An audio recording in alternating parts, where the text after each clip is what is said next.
Os damos la bienvenida a un nuevo episodio del podcast Futuro del Trabajo, el podcast desde el que exploramos las tendencias emergentes en el mundo del trabajo y la gestión de personas en las organizaciones. Hoy en los micrófonos estamos Jordi Serrano. Buenos días, Jordi, ¿cómo estás? Buenos días, Santi. Y un servidor, Santi García.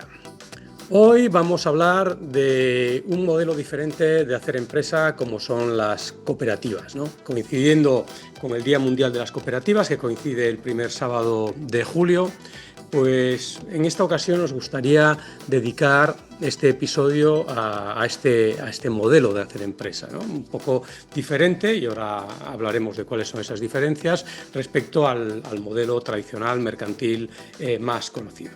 Y para eso pues tenemos a Ander Echevarría, que es responsable de difusión cooperativa de Corporación Mondragón. Aparte de ser un enorme grupo cooperativo, pues nos une una especial relación con esta organización con la que llevamos colaborando ya bastante tiempo. Así que bienvenido, Ander, buenos días. Buenos días, encantado de estar con vosotros. Bueno, antes que nada, antes de entrar en materia, a mí sí que me gustaría preguntarte el título, ¿no? El trabajo que tú tienes dentro de Corporación Mondragón, responsable de difusión cooperativa. Exactamente, ¿en qué consiste? Hay tantas personas en el mundo que quieren conocer la experiencia cooperativa de Mondragón, porque aquello de una empresa donde el propietario es a su vez trabajador, el trabajador es propietario, empresas que son competitivas, que venden en todo el mundo, eso es imposible. Bueno, Mondragón demuestra que eso es posible, así que hay muchísimas personas en todo el mundo que quieren conocer Mondragón. Mondragón, desde los años 70, lo está explicando. Al principio era el propio fundador, Arizmendi Arrieta, luego los pioneros, Ormaechea y compañía. A partir de los años 70, a partir de los años 80 ya había un compañero que lo hacía como parte de su jornada, luego eso se profesionalizó como jornada a tiempo completo y hoy en día somos dos compañeros los que explicamos Mondragón y lo hacemos en nuestra sede central, concretamente en el edificio Talora, que es nuestro centro de formación cooperativa y directiva, y también viajando por el mundo. Una pregunta también antes de entrar en materia, pero enlazando con esto que nos has contado. Si alguien de los que nos está escuchando, una empresa, una institución académica, quien sea, tiene interés, ¿no?, en conocer todo esto que explicáis, ¿cómo debería proceder? En nuestra página web hay un apartado que dice visítanos. Hay que hacer clic ahí. Perfecto, súper sencillo. Bueno, pues entremos entonces ya, si os parece, en materia. Para empezar, a mí sí que me gustaría situar un poco en su contexto Corporación Mondragón, ¿no? Es verdad que es un modelo, una organización pues muy conocida, que como tú bien has dicho, pues vienen personas de todo el mundo para conocer cuáles son las claves de su éxito, de su funcionamiento, pero para aquellas personas que no lo conozcan, ¿tú cómo describirías brevemente qué es y qué representa hoy el Grupo Mondragón, la Corporación Mondragón? Nosotros somos un conjunto de cooperativas, llamamos Corporación Mondragón, con las matrices en el País Vasco y en Navarra y con filiales en todo el mundo. 70.500 personas trabajando, una facturación de alrededor de 11.000 millones de euros al año, uno de los principales grupos empresariales de España. Y esas cooperativas son cooperativas de trabajo asociado. Ujú. Es decir, que si yo soy socio de la cooperativa, trabajo en la cooperativa. Abordamos diferentes campos, el campo de la industria, el campo de las finanzas, el del conocimiento, centros tecnológicos, universidad, escuelas y el campo de la distribución. Muy bien. Cuéntanos un poco cómo ha evolucionado, un poco el origen, Bueno, cuáles la han sido a lo historia, mejor los la principales historia es muy hitos. curiosa, es muy Sí, curiosa. sí, sí. Todo empieza en el año 41, cuando el sacerdote católico José María Arizmendiarrieta, de un municipio vizcaíno de Echevarría, Marquina, es destinado al municipio de Mondragón, en Guipúzcoa. El año 41, eso significa los 2 años de haberse terminado la guerra, en una situación muy difícil. Y lo que va a hacer este hombre es rodearse, digamos que de inocentes, de jovencitos, chicos y chicas de 14, 15, 16 años, y va a empezar a organizar actividades sencillas en aquella posguerra: partidos de fútbol, conciertos de música, excursiones a la montaña y debates sobre temáticas sociales. De esa manera, el municipio ya está cobrando vida otra vez. En el año 43, en el municipio de Mondragón, industrial desde hace siglos, radicaba la mayor empresa de Guipúzcoa, que era la Unión Ujú, Cerrajera. Esa Unión Cerrajera, como las grandes empresas en aquellos tiempos, en cualquier ciudad de España, tenía una serie de servicios solamente para sus trabajadores y familias, que eran aquello que se llamaba paternalismo industrial. ujú, Concretamente, la Unión Cerrajera tenía una escuela de formación profesional para los hermanos de los trabajadores y los hijos de los trabajadores. Arizmendiarrieta le daba muchísima importancia a la educación, así que habla con los dueños de la Unión Cerrajera para pedirles que la matriculación sea abierta a todo el pueblo. La respuesta es que no, y Arizmendiarrieta va a convencer a las autoridades públicas y a empresarios locales para crear otra escuela abierta a todos. Esa escuela profesional del año 43 hoy se llama Universidad de Mondragón. ujú. Y a través de lo que decimos, la predicación y la acción con esos jóvenes, en el año 1956 va a resultar que algunos de aquellos jóvenes que gracias a Arizmendiarrieta, a las gestiones que hizo, pudieron estudiar ingeniería técnica a distancia en la Universidad de Zaragoza, trabajando en el año 56 en las empresas de Mondragón, todas ellas empresas convencionales, empresas tradicionales, en tiempos en los que el paternalismo era sofocante, estos jovencitos no se sentían a gusto en aquellas empresas, Ujú. se sentían ahogados y querían ser dueños de su destino. Así que 11 de aquellos ingenieros, que eran ingenieros gracias a las gestiones que hizo Arizmendiarrieta, deciden crear una empresa en la que el propietario sea trabajador, en la que el trabajador sea propietario. Y eso va a ser la primera cooperativa de la experiencia Mondragón, 1956. 5 fueron los fundadores y en base a sus apellidos, Usatorre, Larrañaga, Gorroñogoitia, Ormaechea, Ortubay, le pusieron el nombre de Ulgor. Qué bueno. Porque en aquella época, Ander, ellos tenían algún contacto o algún conocimiento de lo que era una cooperativa. Arizmendiarrieta, digamos que sabía de todo. En aquellos tiempos, imaginémonos, no había internet, pero este hombre recibía revistas económicas de todo el mundo y leía sobre experiencias cooperativas, pseudocooperativas en la historia de todos los lugares del mundo. Arizmendiarrieta sí que tenía una idea, pero en Ujú. cualquier caso, ellos inventaron un sistema nuevo. Ah, Ese sistema nuevo, en el año 1956, la empresa se llama Ulgor. No se va a llamar Ulgor Sociedad no sé qué, es Ulgor. Hasta el año 59, ellos empiezan a trabajar en el 56, hasta el año 59 jurídicamente no van a recibir la condición de cooperativa. Y trabajaban de la misma manera en el 56 que en el 59. Ujú. Es más, los primeros estatutos que redactaron para esa empresa que habían creado era Ulgor, estatutos de Ulgor Sociedad Anónima. O sea que ellos crearon un Una sociedad anónima, ¿no? vale. nuevo sistema de sociedad anónima, pero lo que era, al fin y al cabo, era una cooperativa. Claro, muy interesante. Y desde entonces, ¿cuáles dirías que han sido los principales hitos desde ese momento fundacional?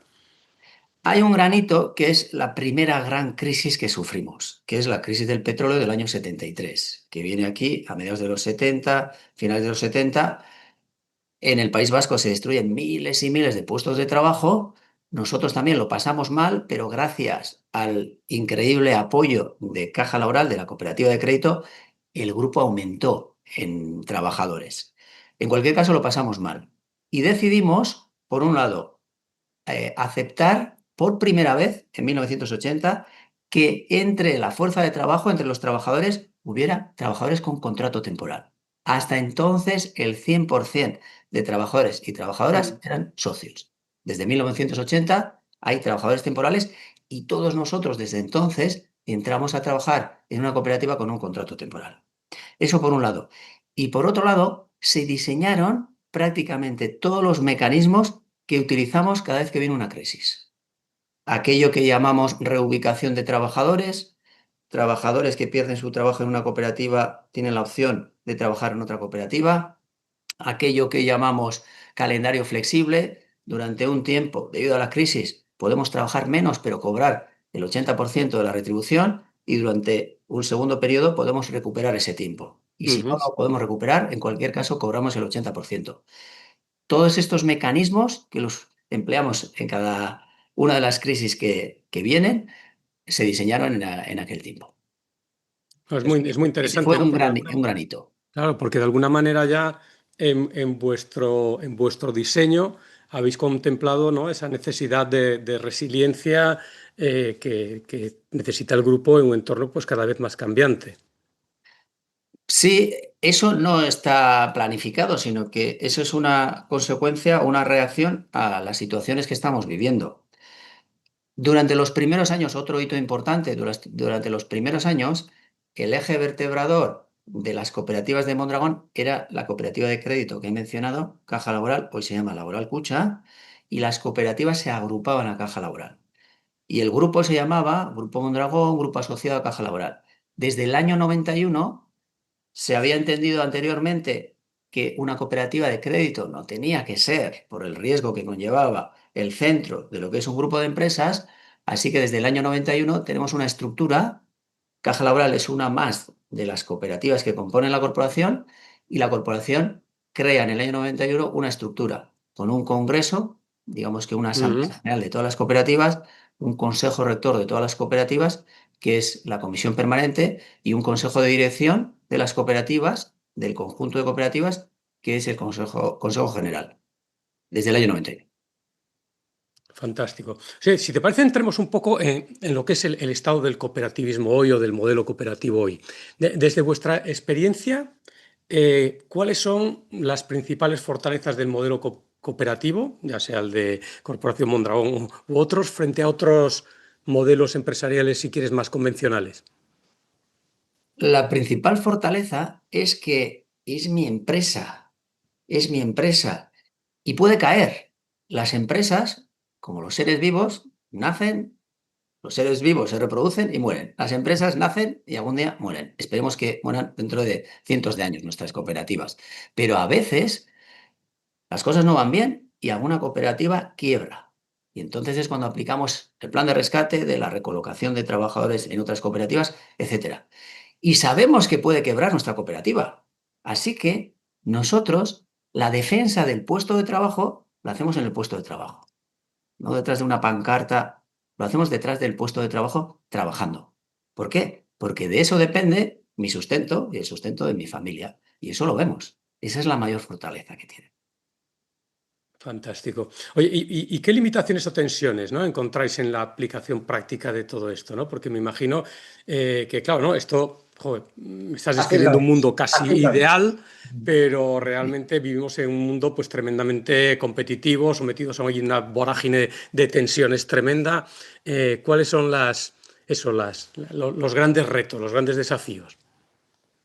Los desafíos o la debilidad que suelen tener las cooperativas, como las nuestras de trabajo asociado, suele ser la financiación. Si nosotros necesitamos hacer una gran inversión en maquinaria, en otra distribución de plantas, si se trata de una cooperativa industrial, ese dinero lo ponemos nosotros. ¿Y cómo yo, trabajador, puedo tener tanto dinero como para sufragar el gasto que supone esa nueva maquinaria? Bueno, ese es el problema principal que tienen las cooperativas de trabajo asociado. ¿Qué ocurre en nuestro caso? Que somos un grupo, hemos tenido un desarrollo. Primero surgió una cooperativa, luego se fueron surgiendo más. Primero se agruparon en torno a Caja Laboral. Hoy en día, desde el año 91, somos lo que llamamos corporación y esa corporación tiene fondos. Fondos que vienen de las cooperativas, que tienen resultados positivos, fondos que se van acumulando y cuando necesitamos dineros que superan la capacidad que tenemos en la propia cooperativa, entran en juego esos fondos. Y también entran en juego los créditos que pidamos, etcétera. Entonces, en el caso de Mondragón, ese problema, digamos que natural, que tienen las cooperativas de trabajo asociado, no lo es tanto o es muy pequeño. Así que digamos que ese no es nuestro desafío. El desafío de nuestras cooperativas, yo diría que es el mismo desafío hoy en día que cualquier otro tipo de empresa. No es el modelo, sino el problema cuál es, que en cualquier momento sale una tecnología disruptiva y alguna de nuestras cooperativas se puede quedar fuera de juego. Mm. Así que lo que estamos haciendo prácticamente desde siempre es invertir mucho en investigación y desarrollo. En esta comarca, la comarca de Mondragón, que se llama Alto Deva, la comarca, es donde más se invierte en investigación y desarrollo en el Estado español. La única manera de que sigamos adelante y Ujú. tampoco está asegurada la pervivencia. Y déjame, por favor, decir otra cosa, porque hablabas de parece un sistema ideal. Sistema ideal no es. Yo suelo decir a las visitas que vienen, Churchill solía decir que los sistemas para gobernar un país, todos los sistemas son malos. El mejor es la democracia. Yo suelo decir, todos los sistemas para gestionar una empresa son malos. El mejor, el modelo cooperativo de Mondragón. Vamos a ver, si yo estoy trabajando en el turno de tarde en una empresa industrial, gobernando una serie de máquinas, unos robots, en el turno de tarde, a las 8 de la tarde, viene el responsable de planta y me dice, Ander, mañana tienes que trabajar. Imaginaos que es viernes y me dice, mañana sábado tienes que trabajar. Y le digo yo, "Oh, mañana es sábado". Me dice, ya, pero para el lunes tenemos una nueva comanda por la cual hay que fabricar pues no sé cuántas horas más, que es el día de mañana. Le digo, mañana tengo una comida familiar.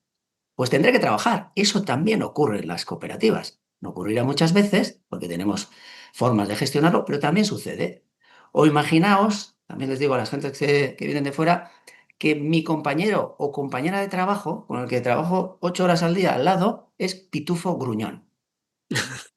Pues ya el domingo en la tarde voy a estar pensando, "Puf, mañana con Miguel, ay, ay, ay, ay". Y llega el lunes a la mañana y digo, aupa Miguel, ¿qué tal? Y me dice, no, no, no. Y luego a las 10 de la mañana le digo, bueno, vamos a tomar un café. Y me dice, no, no, no. Pues, ¿qué podemos hacer con Miguel? Le daremos un curso de positivity, de happiness, a ver si podemos cambiar algo a Miguel, pero pues tampoco es muy probable. Y eso también sucede en las cooperativas. La cooperativa no es solución para todo. Y yo digo que en lo que he mencionado, pues a 2025 no hay solución todavía. Claro. Y además también tenéis algunas particularidades en cuanto a cómo gestionáis a las personas, ¿no? Por ejemplo, igual lo explicas tú mejor, ¿no? Pero tenéis, por ejemplo, limitados la diferencia salariales entre los máximos directivos y la gente de abajo, ¿no? Hay cosas de este estilo. Sí. Y además eso es algo que ya nos podrían o ya podían copiarnos otros modelos porque así iría mejor el mundo. Ujú. Nosotros, el fundador fue un sacerdote católico, José María Arrieta, cuando pone en marcha la primera cooperativa con los 5 fundadores que he mencionado, Usatorre Larrañaga, Goñogoitia, Ormaechea, Ortubay, hacen una empresa especial. Esa empresa especial, esos trabajadores, decía Arrieta, tienen la misma dignidad, merecen el mismo respeto y, por tanto, merecen la misma retribución, decía Arrieta. Pero este hombre era muy inteligente y continuó la frase, si pagamos lo mismo, la cooperativa no va a funcionar.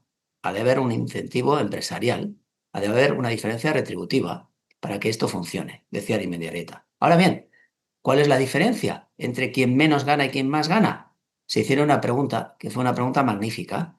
Si el puesto de trabajo más sencillo va a ganar uno, el director general, la directora general, puede tener una buena vida ganando 3 veces más. Respondieron que sí. Adjudicado de 1 a 3. Durante las primeras décadas, esa fue la diferencia entre quien menos ganaba y quien más ganaba en la cooperativa. Desde el año 90, la diferencia es 1,6. Así que hoy es en las cooperativas de Mondragón máximo 6 veces más el director, la directora general, que el puesto de trabajo más sencillo. Claro, está muy lejos del estándar. Muy ah, lejos. En del- cualquier caso, también les digo a las personas que nos visitan, hago la referencia, todos los años se publica en la prensa, en las grandes empresas españolas, la diferencia entre trabajadores de base y top managers, no entre extremos. Y el año 2024 la diferencia fue 79. En nuestro caso es la diferencia entre extremos 6 veces más. Y le suelo decir a la gente de fuera, en todo caso, la comarca del Alto Deva, la comarca de la zona de Mondragón, es normalmente en el País Vasco la comarca con rentas familiares más altas. Lo nuestro no va de repartir pobreza. Rentas familiares más altas, aquí. Claro, eso es interesante, ¿no? Porque no, o sea, sí que es verdad que igual los altos directivos ganan menos, pero también es verdad que el trabajador de base, y yo creo que eso es lo más relevante, gana más. Los trabajadores de base, trabajos de base, los que no son directivos ganan lo mismo o mejor que fuera de Mondragón. Lo mismo o mejor que fuera de Mondragón. Y además tenemos un sistema privado de seguridad social, además. Y los directivos ganan menos, mucho menos que fuera. Pero en cualquier caso, si lo que ganan los no directivos está bien, aunque todos queremos más, Lo que ganan los directivos está muy bien. No van a ser ricos, pero están muy bien. Y resulta que los directivos no se marchan de Mondragón. No tenemos un problema de brain drain. A veces se marcha algún directivo, pero no hay un problema de brain drain. ¿Qué es lo que sucede? Lo que he dicho, ganan muy bien y si les preguntamos a ellos, eso es lo que nos suelen decir. ¿Qué más? Tenemos la sensación, y es una sensación especial, aunque no todos los socios, algunos socios no nos damos cuenta y por eso es importante el centro que he mencionado antes, Otalora, nuestro centro de formación cooperativa y directiva. Tenemos la sensación de que no estamos trabajando para ese señor o esa señora propietario de esa gran empresa que conocemos todo el mundo, que tiene no sé cuántas mansiones, no sé cuántos coches de lujo y que cada 3 meses se puede ir de vacaciones a las Bahamas. Yo no estoy trabajando para esa persona. No, no, no. Yo estoy trabajando para mí, para mis compañeros y para esta región. Y eso me llena de orgullo. Cuando digo que estoy trabajando para la región, resulta que allí donde hay muchas cooperativas, como es el caso que ya he mencionado de esta comarca, en algo se nota en la región. Pues esta región, ya lo he dicho, es la región en el País Vasco con rentas familiares más altas. Es la región a nivel de toda España donde más se invierte en I+D. Es la región normalmente en España con menor desempleo y es normalmente la región en España con menor desigualdad económica. Si medimos la desigualdad económica con un indicador que se llama Gini, uno de los más bajos del mundo. Los mejores países con menor desigualdad, con menor índice Gini, Islandia, Suecia, Noruega, en esos países tienen un sistema fiscal muy redistributivo. En un primer momento se genera la desigualdad, en el segundo momento aplican el sistema fiscal y tratan de equilibrar. Y en esta región, desde el primer momento estamos generando una sociedad menos desigual. Sí, sí, os anticipáis. Y digamos que esto es consecuencia del modelo. Y aquí suele haber un debate o suele haber unas inquietudes en el sentido de, bueno, es que hoy la gente quizás no sea tan cooperativista como en el pasado. Y yo suelo preguntar, ¿en el pasado cuándo? Y entonces la persona dice, ay, ay, ay, ay, ay, al principio. Bueno, pues si vamos al principio, primera cooperativa en el 56, ya en el 59 el señor Ormachea, la O de Ulgor, decía, no hay espíritu cooperativo, en el 59. Y respondía él mismo, ¿cómo va a haber si lo acabamos de crear? Y si algunos de nuestros trabajadores sí que vienen de la escuela de formación profesional creada por Arizmendiarrieta, pero la mayoría viene de esa gran empresa que he mencionado, de la Unión Cerrajera, y de otras empresas convencionales, mercantiles. ¿Cómo va a haber espíritu cooperativo? Año 59. En los años 60, 70, otra vez, con la cantinela. No hay espíritu cooperativo. ¿Y cuál es la respuesta? Es que es normal, porque acaban de venir centenares y centenares de trabajadores del campo español, de otras regiones donde se está, en el campo español, donde están introduciendo las máquinas y se están quedando sin trabajo. Miles y miles de personas están yendo a zonas industriales en España, como por ejemplo el Alto Deva, a nuestras cooperativas, y no ha habido tiempo de darles la formación cooperativa adecuada a todas esas personas que, digamos, han venido todas a la vez. Ujú. Bien, pues esa es la razón. Y a partir de los años 90 seguimos diciendo lo mismo, de que ay, no hay espíritu cooperativo, pero no sabemos cuál es la razón. Bien, en todo esto, ya que hemos mencionado a Arizmendiarrieta, en todo esto hay un milagro. ¿Cuál es el milagro? Que Arizmendiarrieta y aquellos fundadores, que tenían unos fuertes y unos sólidos y unos valores especiales, lo pusieron en forma de normativas, en forma de estatutos. Cada vez que tenemos que decidir el Consejo Rector qué retribución tiene que tener un trabajador, no se debate. No se debate si tiene que ser de 1 al 10, de 1 al 100. Es 1 a 6, es normativa. Cada vez que, por desgracia, cae una cooperativa y hay que recolocar a los trabajadores, no se debate si hay que recolocarlos o no. Todo esto está normativizado. Así que esos valores, ese ideal cooperativo, está en las normas. Que viene alguien que no tiene ni idea de cómo es esto, empieza a trabajar en una cooperativa y va a funcionar perfectamente. Es como digo yo, si traemos a Mondragón, traemos a Barcelona o traemos a Madrid a una persona que vive en un estado no democrático, no voy a poner ningún nombre, lo traemos con papeles, digamos, va a votar cada 4 años, sin ningún problema. Y si le toca estar en la mesa electoral, va a aprender a estar en la mesa electoral. No hay ningún problema, aunque venga de un país donde toda la vida no ha podido votar. Pues en nuestro caso, que venga una persona de California, que venga una persona de Francia, de Islandia, de donde fuera. No tiene ni idea de lo que es una cooperativa de Mondragón. Trabaja en las cooperativas de Mondragón, se adapta perfectamente. No se va a adaptar si le decimos, oye, ¿sabes que vas a tener un voto en la Asamblea General? Ah, sí, un voto. Y el director general, la directora general, un voto. Ahí va. Y mis compañeros socios, un voto cada uno. ¿Y qué voy a hacer con el voto? Hombre, en la Asamblea General vamos a decidir hacer grandes inversiones que tienen su riesgo. Tú ahí tienes un voto. En la Asamblea General podemos decidir mover una factoría a otro lugar. Tú tienes un voto. Podemos decidir bajar la retribución, subir la retribución. Ahí tienes un voto. ¿Eso no le va a gustar a alguien que viene de donde fuera? Claro que sí. Le vamos a decir, vas a cobrar bien. Si eres directivo, menos que en otros lugares, pero vas a cobrar bien. Y le vamos a decir, si hay una crisis y te quedas sin trabajo, te vamos a recolocar en otra cooperativa. ¿A quién no le va a gustar eso?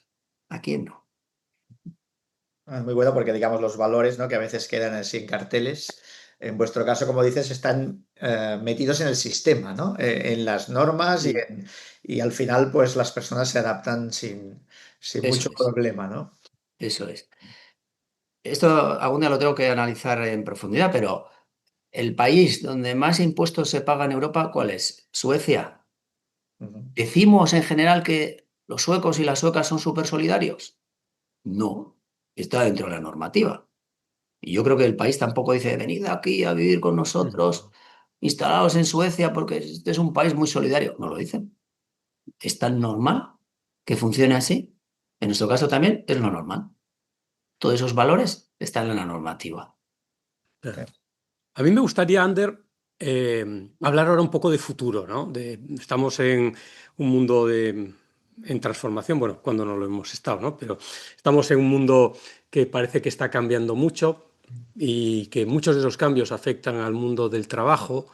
Y claro, a mí, o sea, yo siento mucha curiosidad por entender cómo un modelo muy basado en el trabajo, como es el modelo cooperativo, como es el modelo de Mondragón, está contemplando, pues eso, la llegada de nuevas tecnologías susceptibles, pues, de automatizar muchas cosas y de hacer que, bueno, pues que la función de producción, ¿no? Dentro de las empresas pues pueda depender en una proporción mayor del capital que del trabajo como había sido hasta ahora, ¿no? Entonces, desde la perspectiva de un modelo que precisamente no está basado en el trabajo es el núcleo central de ese modelo, ¿cómo contempláis esta tendencia?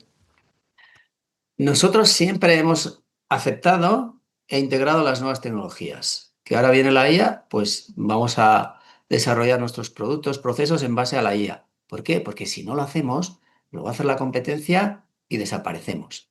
Entonces, ¿cuál es la cuestión?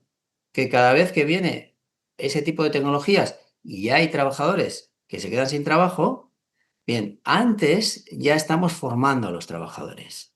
Si ocurriera que se quedan sin trabajo, serán recolocados en otras cooperativas. O si están en una edad próxima a la jubilación, pues facilitaremos esa jubilación anticipada. Pero nosotros, por naturaleza, estamos formando y tenemos que formar continuamente a nuestros trabajadores. Nosotros tenemos que formarnos continuamente. Para entrar como socio, como socia en una cooperativa, 3 condiciones principales. Y las 2 primeras son universales en cualquier tipo de empresa. Si nos hace falta un abogado o una abogada, pues tiene que ser muy bueno. Y segundo, tiene que ser una bella persona. ¿Por qué? Porque va a trabajar con otras personas, con proveedores, con clientes. Y la tercera condición, esta es nuestra.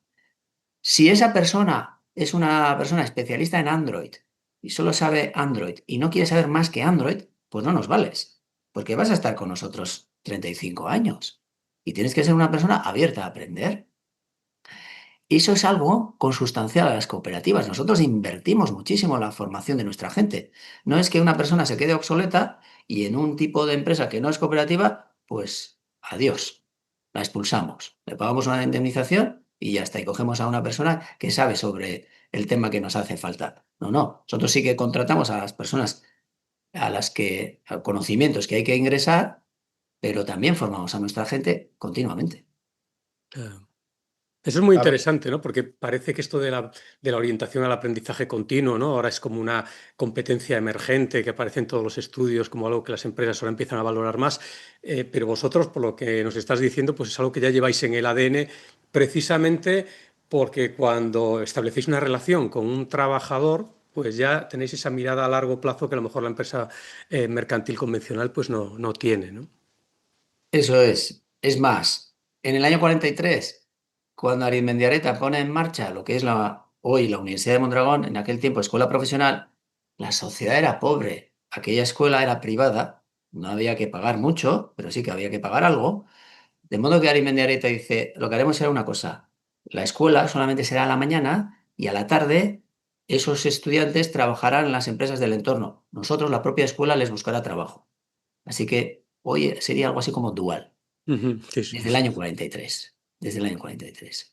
Y en nuestras cooperativas, constantemente lo que decíamos, la formación. Muy interesante.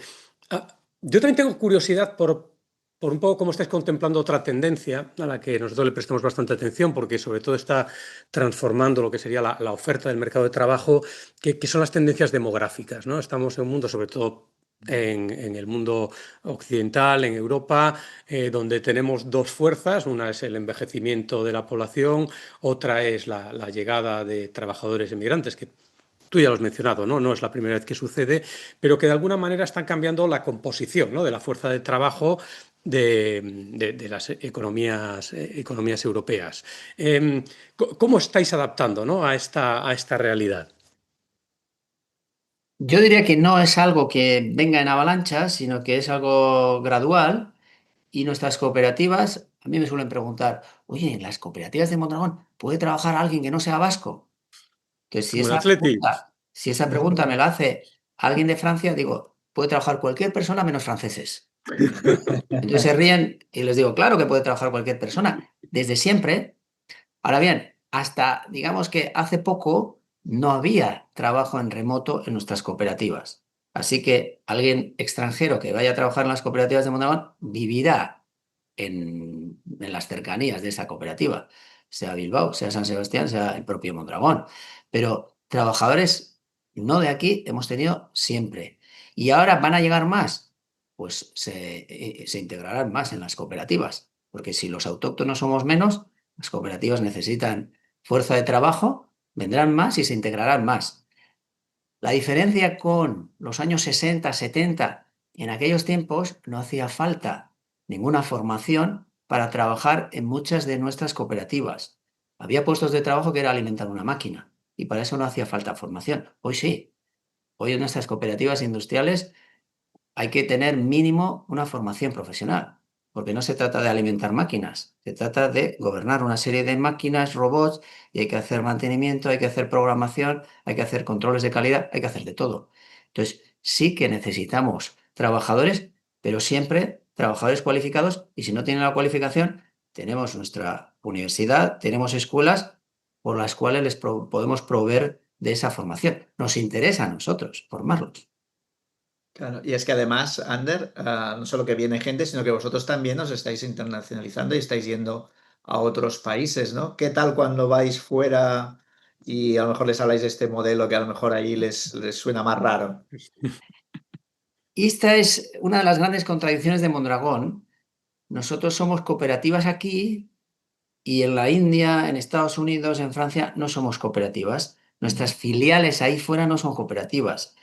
Y en ese sentido, uno de los grandes problemas es el que has mencionado o el que se intuye, que es que no nos encontramos con esta cultura cooperativa. No nos entienden.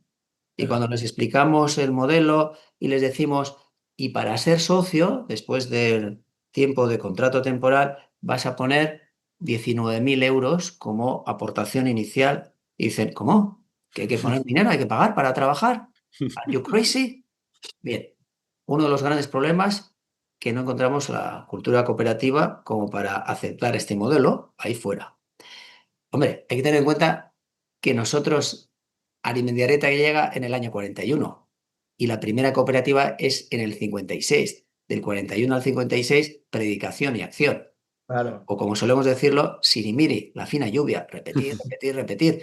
Y repetir las dos cosas, ¿eh? Hablar y hacer. Bueno, ahí fuera, claro, si vamos en cualquier momento y ponemos en marcha una planta en pocos meses, pues no nos ha dado tiempo a sembrar. Y otro de los grandes problemas suele ser la legislación. Hay países que no tienen ley de cooperativas y hay países que Claro. tienen leyes de cooperativas muy diferentes a las nuestras. En Ujú. nuestro caso se puede crear una cooperativa normal con 3 personas y una microcooperativa con 2. Hay muchos países en los que para crear una cooperativa hace falta 17 o 20 personas. A ver dónde encontramos 17 personas de confianza para crear una cooperativa. Ah, Así que los dos grandes problemas con los que topamos ahí fuera, en el extranjero, el de la legislación y el de la cultura cooperativa. Y Claro. vivimos con esa contradicción, cooperativas aquí y en el extranjero no son cooperativas las filiales.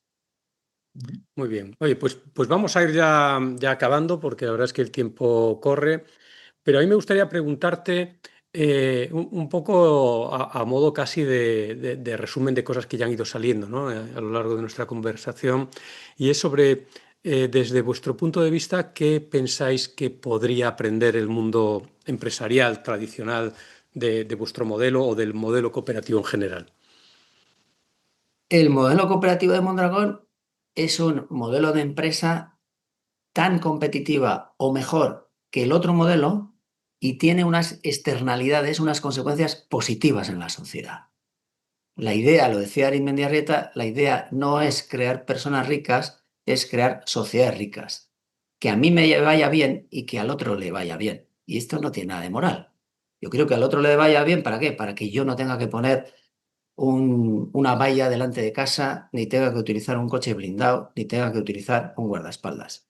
Que le vaya bien a la otra persona también. Pues este es el modelo que lo propicia. Y este modelo está hecho con personas normales. Los cooperativistas de Mondragón no son, no sé de qué tendencia, no sé de qué pensamiento radical, son personas normales que responden a incentivos normales. Alguna persona puede ser más friki que otra, pero personas normales, las mismas personas que componen las empresas, digamos, capitalistas. Pues este modelo, yo diría que tendría que ser más conocido entre todos, y en eso estamos desde hace años en Mondragón, y tendría que ser algo que estuviera al alcance conceptual de aquellas personas que fueran a crear empresas y que estuviera al alcance conceptual de aquellas instituciones que fueran a fomentar la creación de empresas. Por lo que decía, este es un modelo de empresa constituida por personas normales, tan competitiva o más que el otro tipo de empresa y con consecuencias positivas en la sociedad.